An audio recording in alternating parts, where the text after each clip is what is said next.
Hi guys! Hello mga Bisaya, dito kami karon sa labot sa ako. 38 years nang ang kinabuhi, 30 years old na tuod ka. Sa dili pa magdugay, gisudan na siya ang pag-ampo sa pagkaon, kauban sa pag-ampo sa magmalampuso na operasyon namong tanan. Unya, after sugod sa pagkaon ni abat akong kasin, aron sa pagduhoy ng isa ka slice sa cake red velvet na iya gihatag sa ako.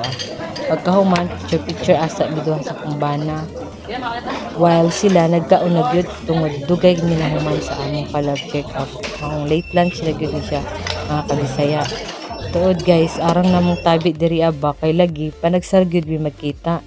Isa diri ang topic kay ang ilahang food ba nalamian kaayo sa maaning pork back ribs and beef tapa with sisig combo.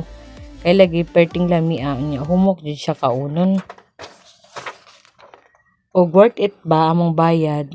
Unya, bahuman mo kaon ani kay idem day mig tubig. Unya ang tubig ra ba arang kagamay mo rami nagtagay og tanduay sa kagamay sa cups.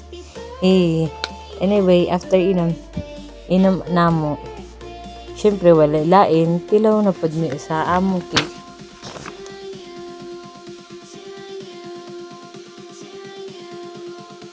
Makita gyud siguro na hurot gyud na tanan way bilin na hinatag sa akong kasin. So, maura to guys. Amping.